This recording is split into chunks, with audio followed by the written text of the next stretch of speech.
কারা কারা মিথ্যে মামলা খেয়েছেন হাত তুলেন তো ভাই। কারা কারা মিথ্যে মামলা খেয়েছেন হাত তুলেন। কারা কারা আদালতের বারান্দায় মাসের পর মাস, বছরের পর বছর ঘুরতে হয়েছিল? আপনারা সবাই মামলা খেয়েছেন, মিথ্যে মামলা খেয়েছেন। আচ্ছা, ধন্যবাদ, হাত নামা। এখন সহকর্মীবৃন্দ, এই যে আপনারা যারা মিথ্যে মামলার শিকার হয়েছেন, তাহলে আপনারা, আপনাদের কাছে কি কোনো কারণ আছে? আপনি বছরের পর বছর আদালতের বারান্দায় গিয়েছেন, অনেক সময় দেখা গেছে কেসের এমন একটা ডেট পড়েছে, সেদিন আপনার দলের অথবা পারিবারিক কোনো একটা গুরুত্বপূর্ণ বিষয় আছে যেখানে আপনার থাকতে হবে, কিন্তু আপনি থাকতে পারছেন না, আপনার কষ্ট হচ্ছে, সমস্যা হচ্ছে, বাধ্য হয়ে আপনাকে কোর্টে যেতে হচ্ছে। এরকম পরিস্থিতি হয়েছিল না? এরকম সিচুয়েশন হয়েছিল না? এরকম অনেকের জীবনে এরকম পরিস্থিতি হয়েছে।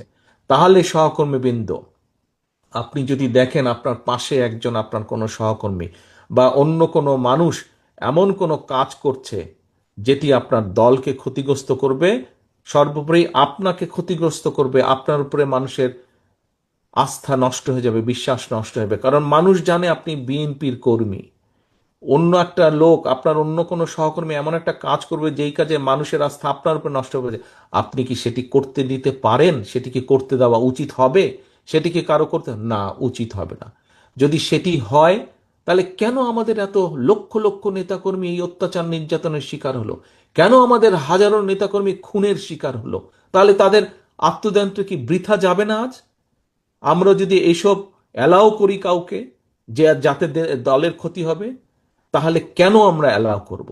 কাজেই সহকর্মীবৃন্দ, বাংলাদেশের সবচাইতে বড় দলের সদস্য হিসাবে আপনার দায়িত্ব যেমন গণতন্ত্রের ভিত্তিকে শক্তিশালী করা, আপনার অবস্থান থেকে সেই কাজে অবদান রাখা, একইভাবে বাংলাদেশের সবচাইতে বড় রাজনৈতিক দলের সদস্য হিসাবে আপনার দায়িত্ব হচ্ছে নিজেকে এবং অন্যকে অবশ্যই এমন কাজ থেকে বাইরে রাখা যাতে করে দলের সুনাম নষ্ট না হয়। সহকর্মীবৃন্দ, এটি আপনাদের সকলকে নজর রাখতে হবে।